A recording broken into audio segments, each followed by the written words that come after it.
Representative Bud George was a Seaman First Class in the Navy. Representative George, where did you grow up?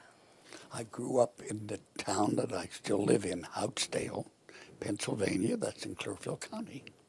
And what were you doing just before you joined the services?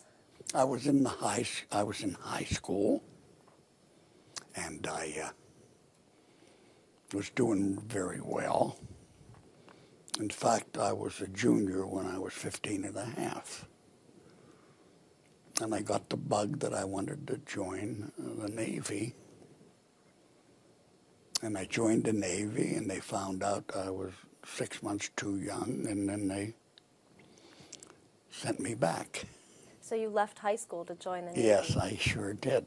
You know, I look at that, and many times I feel I may have done the wrong thing, because I go around today telling kids how important that it is that they complete their education. What did your family think about that? Well, I guess I had parentage that were loving parents. I had a father that was very bright, and I guess he felt, hey, let him get it out of his blood. You know, if he wants to go, let him go. He didn't encourage me to go. They weren't basically in favor of me going, but they just let me go.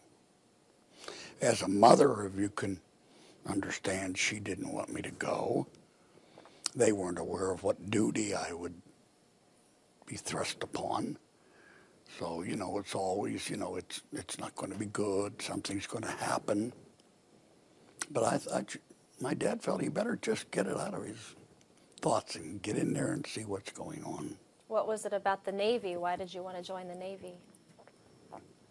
I don't know. I just thought I fancied the Navy over the other services. And when they finally then called me, I went to boot camp in Williamsburg, Virginia. It was called Camp Perry. It was at a time where we were all almost nearing our victory over the European front. Because down in Camp Perry there were German prisoners, and they were riding up and down in American vehicles, doing some of the custodial work. In fact, sometimes I think they had it better than we did. Did you get to interact with any of the German prisoners? No, you weren't allowed to react with them per se. It was a tough camp. Walter Winchell said that something about that Germany had its concentration camps, and Camp Perry had its, the United States Navy had its Camp Perry, Virginia. But it wasn't that bad. It's just that they had a routine you had to follow. And you did follow it. You stood in chow line with your white hat in your mouth, you know. They were pretty strict. But that doesn't hurt young people.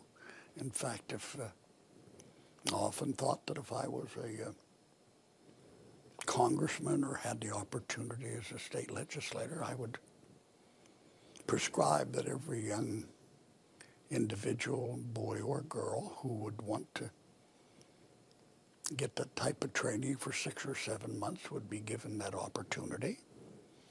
And they could take those specific curriculums involved with that phase. And they may get incentives to help them when they're completed to go into college and be able to do these kind of things. After all, if you're fortunate enough and bright enough to get into one of our military institutions, such as West Point, those people, when they're done with their schooling, are not only well versed in matters of the military, but they also get another subject matter that leads them into profession. They learn architectural matters, they learn legal matters, they learn just everything. And so I think that's good for a young person. Again, I look at where I may would have gone, and that I'm not bragging in that I was a pretty good student. And should I have entered the idea of going to college. But you understand, back in 1944 and 45, college wasn't on everybody's minds. In that day, you were fortunate if you had a high school education. And I said when I got a little older that you can't pump gas at a gas station if you don't have a graduation certificate. You know, if you have that kind of background, that kind of learning, it's much easier to get a job. Your employer would figure they're getting something extra. But anyway, these things happen. Thank goodness I'm not sorry for the whole routine. And What type of... I'm sorry. That's all right. I don't know who I can blame it on, but I've been fairly fortunate in my life, where I've gone and how I've gone. And so I guess I'm one of the lucky guys, even though I did something on the spur of the moment that didn't really hurt me too badly. What type of training did you receive while you were in We received typical training in Camp Peary, and the unique thing about it all is that one of the requisites is swimming, to which I still can't swim. And that might be a story that I won't get into, because you just get someone who loves swimming to jump in for you. I felt that if you're out in the middle of the Pacific or the Atlantic and your boat sinks, you're going to have pretty strong arms to get back to shore anyway. I made a line out of that I thought was funny, but after I look it over, maybe it wasn't so funny. But to tell you what I did, I learned a lot of things, and you learn a lot of things by associating with people from different backgrounds,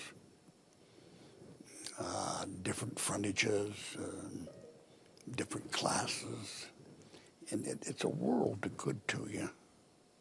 Just to be able to be, for example, a young lady, when I went in the Navy, I never had been on a bus. I'd never been more than 50 or 60 miles away from my home. I never was on a train. I was never on a boat. And I was never on a plane. So I was pretty well a rural boy who hadn't been subjected to a lot of experiences. We came from the typical family of you were a young fella. You went to school and you came home and you did the chores, and you had better do the chores. Before I went to the Navy, I've worked at several tasks, such as helping older people to cut their wood. In those days, you burn a lot of wood. We don't do things like that today. I worked at a Houtzdale vegetable place from 4 o'clock till as much as 1 o'clock the next morning, loading trucks. I think most young people who have the energy and the foresight to understand that if you want to get somewhere, you've got to be able to get out and be able to do something. And so, I'm not sorry for that. I learned a great deal. I learned adversity. I learned diversity. When I first, I tell the story, when I went into the Navy, I got on this crash boat, and I was very fortunate. There were many wanted on. And we had a complement of 18 people. That's all that were on it. The Navy furnished us so much a month for us to buy the food and do our own cooking and things of this nature. As I said, our job was to shake down aircraft carriers and things of that nature. And supposedly our task would be, as I said earlier, should one of our planes be shot down, it would be our task to be able to retrieve the pilot. These crash boats are somewhat unique and somewhat exciting in that the one we were on had 2 engines and naturally 2 rudders. Some of them had 3 engines and 3 rudders. But we could go across the top of the water at 50 knots. You know, that's a mile and an eighth. So they were fast. Half the time they were off the water. It was somewhat exciting. But again, it was Navy routine. As a seaman or a motor machinist or whatever, and under that small complement, you had to learn to get along. And you had chores to do, and they had better be done. And our commanding officer was a lieutenant. So am I used to the shuffle in the Navy where I was on a battle wagon or a carrier? No, I came home on the FDR, where I think they basically had about 5,500 sailors. And, you know, it was mind-boggling to come off a boat that there were only 18 of you. You knew everything about them. You know where they came from. You knew the good and the bad, and you knew their families as well as they did because of your continual conversations and the routine that you had. And then we got to where we were in a division where they had planes, 6-foot planes that were radio controlled. And they would have the battle wagons, after they would put them in the air, try to shoot them down. I hate to admit this, but they didn't hit too many. But anyway, they had to run out of gas. So it was our job to retrieve them, because they were an expensive piece of machinery. You know, they were radio controlled, a gasoline engine. They were 6 feet. We had a 6 feet fuselage. I guess the wingspan may have been 7 or 8 feet. I don't know, but that was basically our routine. And our routine also was that if something had happened to a sailor or someone on board one of the bigger ships, and it was not too far away from a port, they would put that individual on our boat, and we would take him into the shore where he or she could get treatment. I read a lot about Guantanamo Bay, and we were stationed in Guantanamo Bay for several months, 6 or 7 months. Beautiful island. And we had, as I said, a very quiet routine where we would put in at night there, or the Bahamas. And I guess probably at times I wished that I had been on a bigger craft, because young people naturally want to get into the middle of everything. But as I look back and I say, hey, you know, that which you're given, you have to live with. And I'm embarrassed that I sit here because I'm not a hero. I think the true heroes are those people who serve their country. Some of them don't come back. Some of them came back, and there's only a part of them. In the matter of the families and the devastation that strikes the families when they lose a loved one. And, you know, I hear all this talk about, you know, about being American. I think most Americans, they show up when they're called. And they do the thing that they know is the right thing to do. I had a Bud George dated here a couple of months ago. And one of the judge candidates introduced me as being in World War II, and he gave credit and asked the people to raise their hands if they'd been in the service. And when he was done, I had the master of ceremonies turn the attention of the public on a fellow that was listening to it. When he came back in 1944, he only had one leg. He still resides in our town. The Veterans Administration gave him a training. I think he became a watchmaker. But you know, you can give them anything and everything, but it doesn't put back what they've lost. Now, that isn't up for someone who hasn't suffered to comment on, but I think that we owe a great deal to these individuals that were affected by their tour duty, not only to those who gave their all, who made the supreme sacrifice. And again, like I said earlier, sacrifices were also made by the families, the young mothers, the children, the older parents. And I look at this country and I see that it'll always be the strongest country in the world. And as I said, I'm sorry about some of the early things I'd done, wanting to be a very important guy by joining the service. Because the truth is, when I came back from the service, 2 days later, I found a job. And then I turned around and I went to Chicago to their correspondence and got my GED because I thought it was important. So again, you know, everything in our lives just isn't the way we want it. Some people tried to force it and it gets them into trouble. But I've spoken at 100 affairs at Memorial Day and Armistice Day, and I look around and I see these people standing there leaning on a crutch or in a wheelchair. And I honestly don't think that we do enough for these people.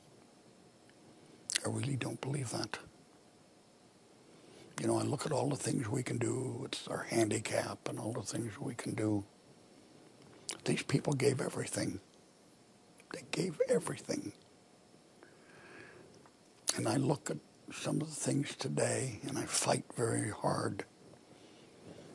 The routine of some of these veterans organizations, especially the veterans hospitals.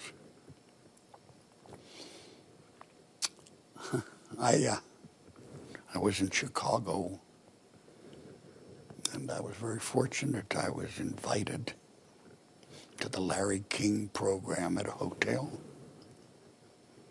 And one of the very first witnesses or individuals that he put on was a very fine gentleman, our general of the Army, and now the state Secretary of State, Colin Powell. And he's an example in America of what you can do if you put your very best foot forward. But there was one statement I didn't agree with, and he said that we try to do the very best we can for those people who served. And I look around and I have a very fine fellow in Clearfield that works for the county. He's the veterans representative. And he's a great guy, and he tries to help these people. But there's something wrong when you have to wait several days before you can get into a hospital, or sometimes weeks or months before you can get into a VA hospital.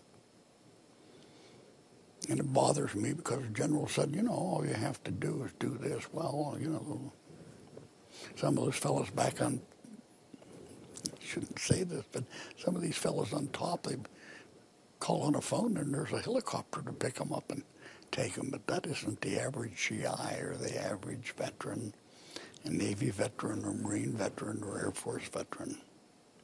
You know, a lot of people talk about this country and its weaknesses. One of our weaknesses isn't the love, the loss of love for our country. We have good people. They believe in this country. I think sometimes maybe our country might lose a little emphasis on what they ought to do for these people that served. I've tried to do that as I've been a legislator on some of these people that have called me. And they're over in that terrible skirmish in Iraq. And I have an individual that works for me that's a veteran, and he was an officer, and he knows quite a bit about the rules and regulations on attending to the needs of our veterans. And we've tried to keep finance companies from taking the car because the poor guys over there in Iraq, where he was making $800 a week, now he's only making $300 a month. So there's things like that that we ought to do. But getting over it, I wish that I could tell you of some experiences that were very dangerous and very complicated, but gratefully I can't. I thought I wanted to be a veteran, and it had to be in the Navy. And as I look around, it may have made me a better man. Because the best way that you can achieve is to have a challenge, and the challenge is somebody right next to you.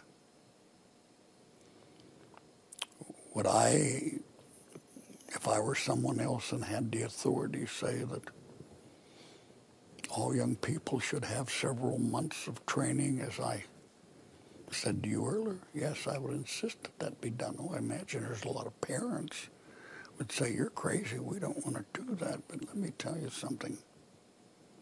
It'd be a training that would be well worth every dollar that government could put into it. The problem with our young people today is they forget that this still is a land of opportunity. You're just not going to put your hand out and somebody puts something in it. You've got to go after it. If you have the interest and the desire and the ability, and you know how to overcome at least light adversity, you can go somewhere in this country.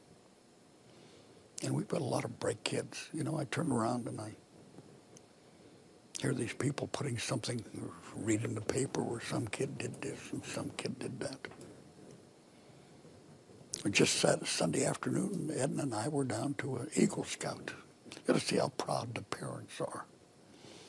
We're in the St. Severin Church, and you just couldn't believe how proud that parentage is to see their kid achieve something as important as an Eagle Scout, which means they're just a little bit above the best.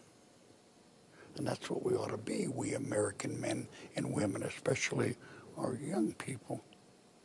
We ought to be just a little bit better than the best. Because we've got a lot of world ahead of us, if we're lucky. I guess mine is about gone. As I said, I'm of the age where I'm not thinking of a new vocation or a new profession. But I've been so lucky, and my God has been so good to me. And I've been able to do some things that I thought were important. Have I done enough? Oh my, no. I wish I'd have been smarter than I am and more clever. I wish that I could be proud of that I achieved even in the service. All I did was keep those engines running so we didn't have to walk or swim. But I thought it was important. Were there things that you learned in your time in the service that you could apply in your day-to-day life as a state legislator?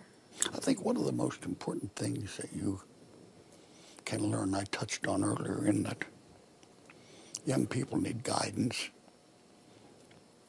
and they need honest authority. More than all, they need people who can relate to them. Whether you're in the Army or the Marines, and we've seen thousands of films on these tough sergeants and these tough corporals that really lay on them. Well, it doesn't hurt them a bit. It toughens them up. It makes them respect authority, and it makes them want to achieve so they can get above the position that they hold. So maybe someday they'll be the authority. You know, I was on a boat that would go, as I said, 55, 58 mile an hour, and the bow would come up, and we had a couple guns on the bow and a couple on the fantail. And it was a good duty. And I'm glad it was that kind of duty. for me to say, I'm glad that I didn't have any bullets coming over my head, you bet I am. I wish it didn't have to happen to anybody. But we're well-trained military. We don't lack for much. And from time to time, this country will find itself in skirmishes or in indifferences with other countries or other people. But if I could say just this, I would say, hey, look, we do the best we can. My sadness today is we seem that we do great things for people all over the world, but we could do better things for our people here at home. I wish that certain segments of our society, especially those that are older, could have it a little better. I wish that our young people would work toward that end. I hear about schools and how much failing. I don't read that, honestly. I read on kids that are so bright, have so much natural inclination toward that. Just smart kids. And so I don't worry too much about our young people. I say more that we concern ourselves about the parentage. I didn't get in too much trouble because I had a dad that didn't let me get in trouble. And if I did, I had to answer for it.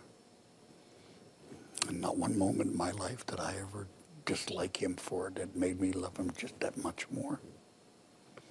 And I had a doting mother that feared if I was going to walk across the street, I wasn't going to get hit with a car.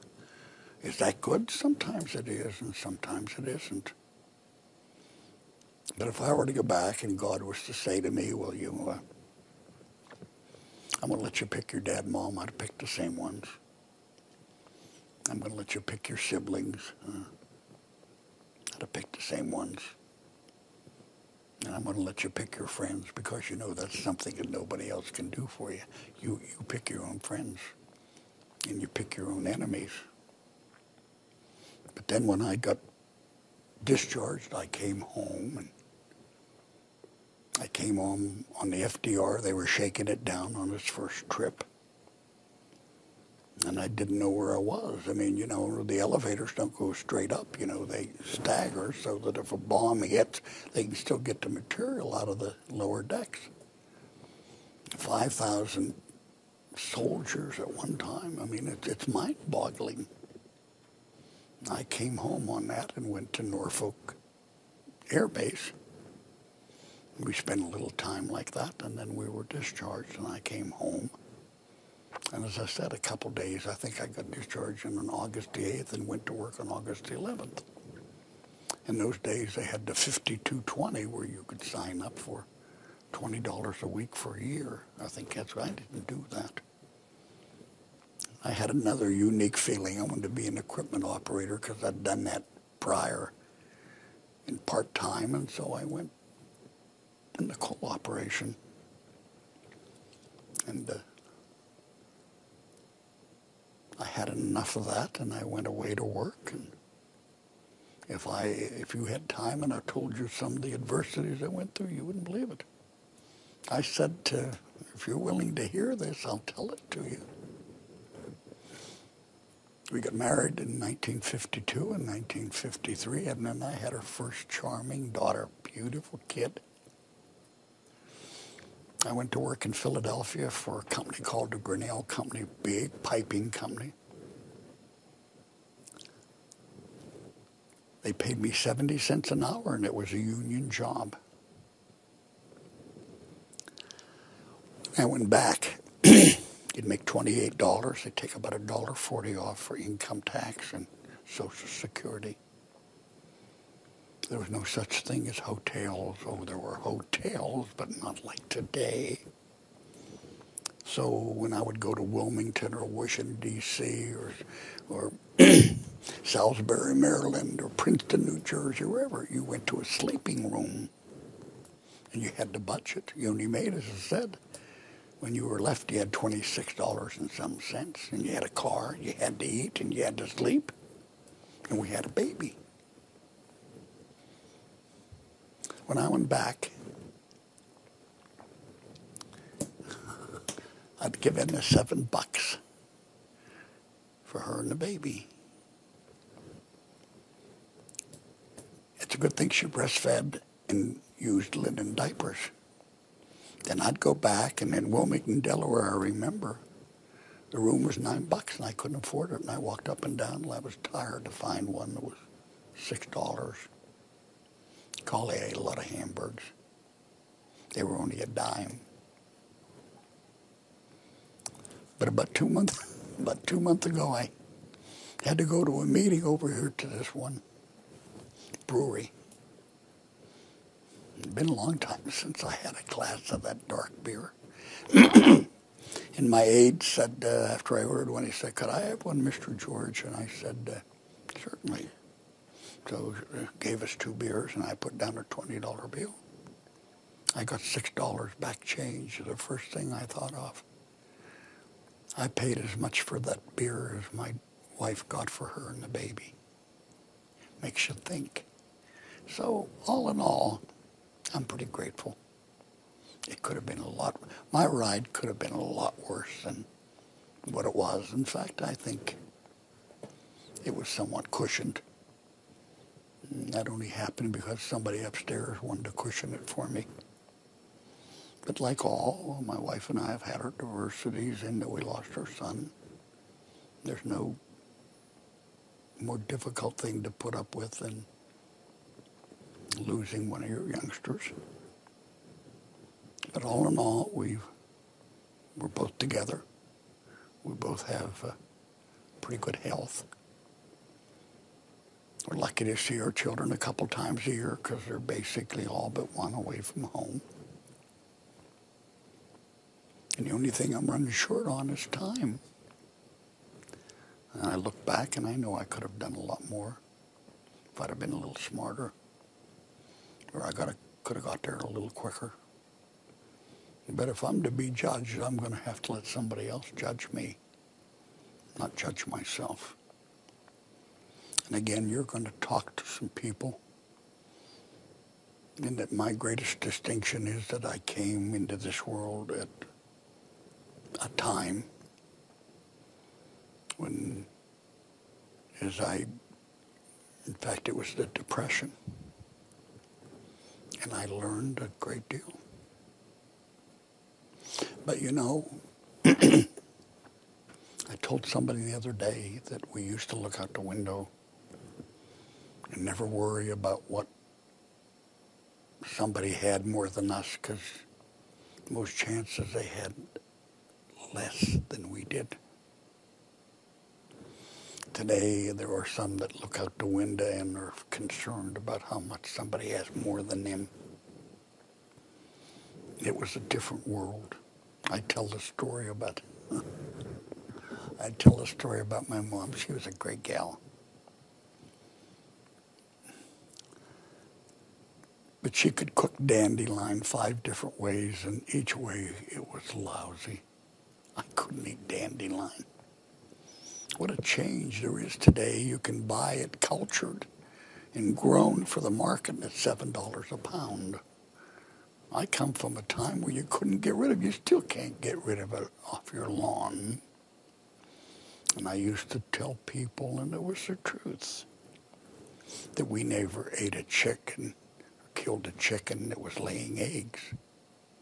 When they get laying or they got hit with a car is when my mom would give me a knife and I'd get down and bring it up squawking, and that's when we'd eat chicken. But you know what? It didn't hurt us. It didn't hurt us. I don't want to see this country ever come back to that. I really don't. I wouldn't want my children to endure what a lot of families did back. But I came up at a tough time.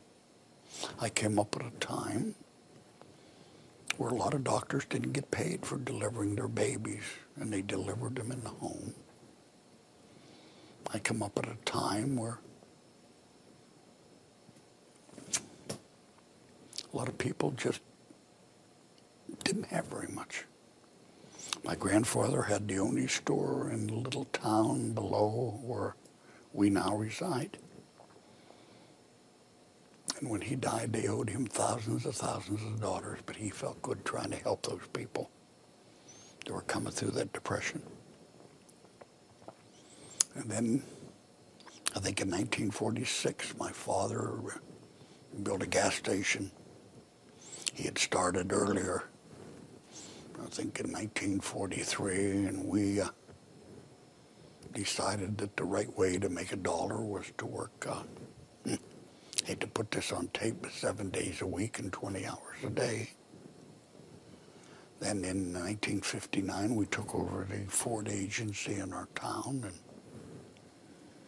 I've been very fortunate to have a brother that's more than a brother to me. In fact, I have two. One manages our business, our family business. The other one is a doctor down in Louisiana. He's got a son that's an orthopedic surgeon. Another son in bond counseling. My son's an attorney. My one daughter's got her degree in cardiology. The other daughter's got a master in education. And the other one is in radiology, and the other girl is in hematology. And so, hey, you know, it's been pretty good for me. And they've all given me beautiful grandchildren. And the only thing that you look forward to is that hopefully when you're my age, you'll be around long enough to see them graduate from school or get married or things like that. I'm afraid that my time with you has been very dull because I don't want to get into the intricacies and the personalities, but it could have been more exciting than what I've painted it, but it wasn't that exciting. So I've been in the House of Representatives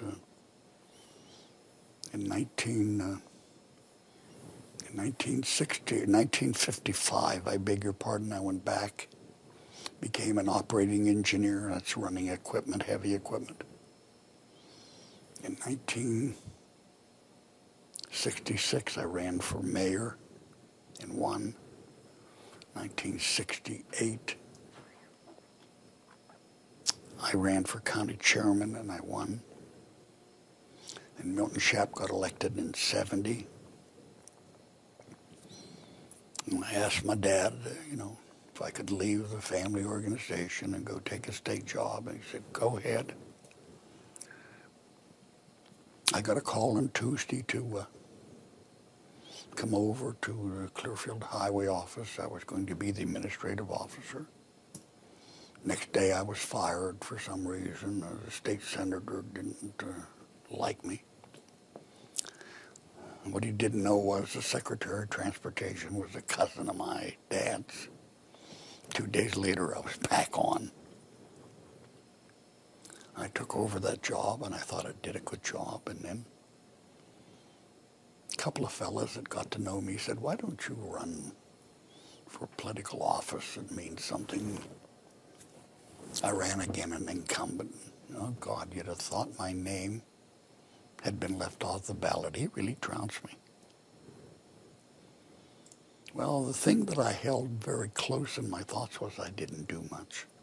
I kept working at the highway office. My political enemies told Secretary Cassim, he said, you know, he's going to be campaigning on company time. No, he said, I know, Bud, he won't do that. I wish I would have, because I'd have come down here maybe 2 hours or 2 years sooner. But then the next time I put my name away, they wrote my name in 67 different ways. I had to go to a judge and get an attorney that donated his time to present that to the court to get me on the ballot. Camille with 1 L, Camille with 2 E's, Bud with 2 D's, B-U-D-D-Y, you know. Oh, golly. So the next time I thought, well, you know, I'm going to give it a chance. So I did. The incumbent didn't run, but a fellow with a lot of backing and a lot of affluency and a lot of money ran, and I won by 194 votes. Well, and the next time I won by 4,000, then 7,000, and I'm not bragging. I've been very fortunate. I'll be starting my 30th year in November.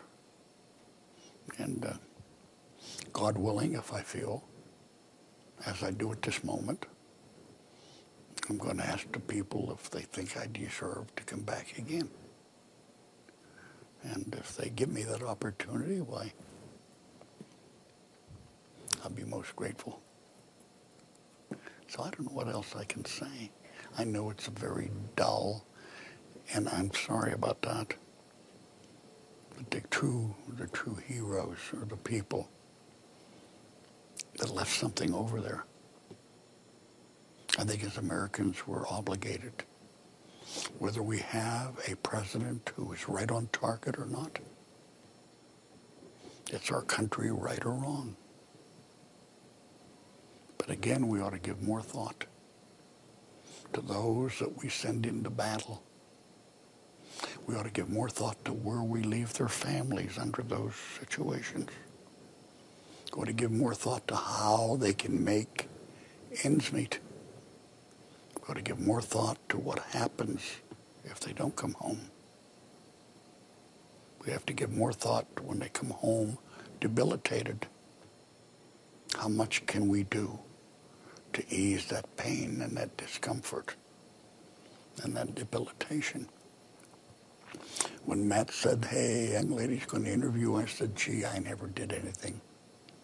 I was born at a time in our world when everything was upset. I became a young adult at another time when we were in war. And when the war ended in Japan, in Germany, and I was in the reserve component, I came home. But did I have enough? I thought so. I thought maybe I'd had enough. My mom used to tease me. She said he'd put on that little white hat and cock it to the side of his face. But you know, there's a difference. I remember I told somebody a story the other day. That when I got out of the Navy, I went uptown to a dear old lady, and she had a boarding house, and we were playing pinochle. It was about 1 o'clock in the morning.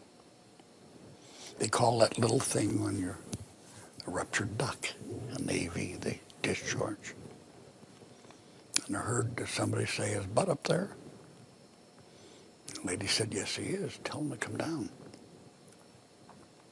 So I went down. He said, you know, boy, I'm very proud of you that you served our country. I really am. But he said, now you're not serving our country. You're living with me and your mom again. And your mom won't sleep because she doesn't know whether you're up a tree or down the creek or where you are. And if your mom doesn't sleep, I don't sleep. So you come home, you can do two things. You can either pack your bag or you can go to bed. Now that's the kind of parentage I had. They loved me so much. They wanted me to do the right thing. Sometimes I didn't. But when I did, I can give them the credit for it. Representative Bud George, thank you very much for your time. I appreciate it very much. I'm sorry it was so dull. I really am. I said to Matt, I'm not a hero. I'm a guy, if they say anybody served in 44, 45, 46, 47, or wherever the war is, that I can stand up and say I did. How much did I give up? I don't think I gave anything up. I gave up maybe an opportunity to become more learned. I gave up an opportunity to choose different vocation or profession. But all in all, I didn't give up anything. And when you're young, you have a lot to give up. The most important thing is There comes a time when you have to live with what you've done. I think all in all, I'll be able to do that.